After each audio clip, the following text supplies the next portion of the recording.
مجھے تو امام کے ظہور کی خوشبو آ رہی ہے، بس امام کی آمد ہے، اس لیے کہ امام کے ظہور سے پہلے حقائق کھلنا شروع ہوں گے، جو کھلنا شروع ہو گئے ہیں۔ بہت ساری چیزیں روشن ہونا شروع ہو گئی ہیں جی۔ جتنی سائنس ترقی کرے گی اتنی تشیع مضبوط ہوگی۔ صلوات پڑھ لیں ذرا محمد و آل محمد۔ یعنی کم سے کم امام بارگاہ والوں کو تو سائنس کی مخالفت کرنی نہیں ہے۔ سب سے زیادہ علم کے فروغ سے اگر کسی نظریے کو فائدہ پہنچتا ہے تو وہ اہل بیت کا نظریہ ہے۔ آہستہ آہستہ ان پر باتیں روشن ہو رہی ہیں، مسائل واضح ہوتے چلے جا رہے ہیں۔ تو خیر کثیر یعنی کوثر یعنی جناب زہرا۔ ہم جسے حکمت دیتے ہیں اسے کوثر دیتے ہیں، ہم جسے نبوت دیتے ہیں اسے کوثر دیتے ہیں، ہم اسے خیر کثیر دیتے ہیں۔ اللہ نے نبی کو سیدہ دی، اللہ نے علی کو سیدہ دی جی۔ نبی کی زندگی کے 2 قیام اور 2 شہر ہیں، اس لیے ہمارے لیے بھی اجازت ہے کہ ہم ایک وقت میں 2 وطن اپنے رکھ سکتے ہیں۔ 2 وطن سے زیادہ ہمیں وطن رکھنے کی اجازت نہیں ہے۔ یعنی اگر آپ کا آبائی علاقہ حیدرآباد ہے اور اب آپ کراچی رہتے ہیں، آپ کا آبائی علاقہ مثال کے طور پر سکھر ہے اور آپ آج کراچی رہتے ہیں، تو ایک بندہ 2 وطن رکھ سکتا ہے۔ یعنی وہاں بھی جائے ایک دن کو تو پوری نماز پڑھے گا اور روزہ رکھے گا، اور یہاں بھی اگر ایک دن کو آئے تو پوری نماز پڑھے گا اور روزہ رکھے گا اگر روزہ ہے، ماہ رمضان ہے تو۔ 3 وطن ایک آدمی نہیں رکھ سکتا۔ یہ ضمناً میں نے شرعی مسئلہ بتا دیا ہے، اگر ناگوار نہ گزرا ہو تو صلوات پڑھ لیں۔ اللہم صل علی۔ وہ ایک شخص 2 وطن کیوں رکھ سکتا ہے؟ اس لیے کہ نبی کے 2 وطن تھے، مکہ اور مدینہ۔ مکہ بھی سرکار کا وطن، ہم 3 وطن نہیں رکھ سکتے۔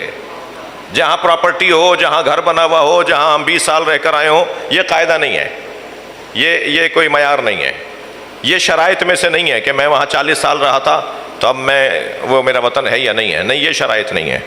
میرا وہاں مکان ہے، میرا وہاں مکان ہے، اللہ آپ کا ہر شہر میں مکان بنائے تو ساری دنیا تو آپ کا وطن نہیں ہوگی۔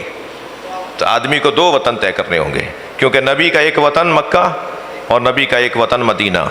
تو نبی کے امتیوں کے لیے تو نبی نے کہا ہے نا، صلو کما رأیتمونی اصلی، نماز ایسے پڑھو جیسے میں پڑھ کے دکھا رہا ہوں۔ صلوات پڑھ لیں ذرا محمد و آل محمد۔ تو اسی قاعدے کے مطابق ہمیں بھی نماز، روزہ اور عبادات کو انجام دینی ہے جو قاعدہ نبی مکرم نے دیا۔ ادھر قرآن نے ہم سے کہا کہ وما آتاکم الرسول فخذوہ، میرا رسول جو تمہیں دے وہ لے لو، وما نہاکم عنہ فانتہوا، میرا نبی جس چیز سے روکے اس سے رک جاؤ۔ تو جو نبی دیں گے وہ ہمیں لینا ہے، جس سے روکیں گے اس سے باز رہنا ہے۔ تو اب یہاں ایک صلوات پڑھیں تو میں عرض کرتا ہوں۔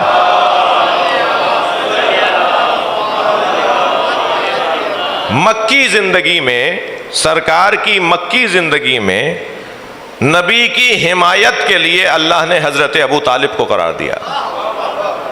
بڑی عنایت، آپ کی توجہ ہے۔ سرکار کی حفاظت کے لیے اللہ نے مکی زندگی میں حضرت ابو طالب کو قرار دیا۔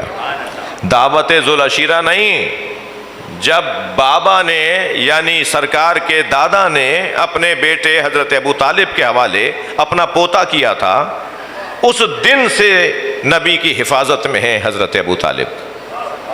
مکی زندگی سرکار کی آمد سے لے کر اور سرکار کی ہجرت تک، مکی زندگی میں سرکار نے اپنے چچا کے ساتھ گزارا اور چچا نے اپنے بھتیجے کا حفاظت کا انتظام کیا۔ لیکن جب مدینے میں آئے تو نبی کی حفاظت کا انتظام کیا ہے؟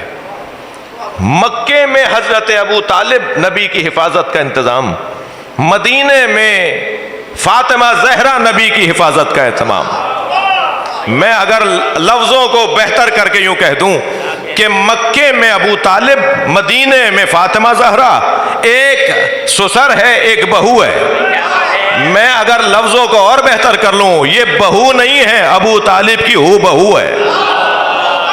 جو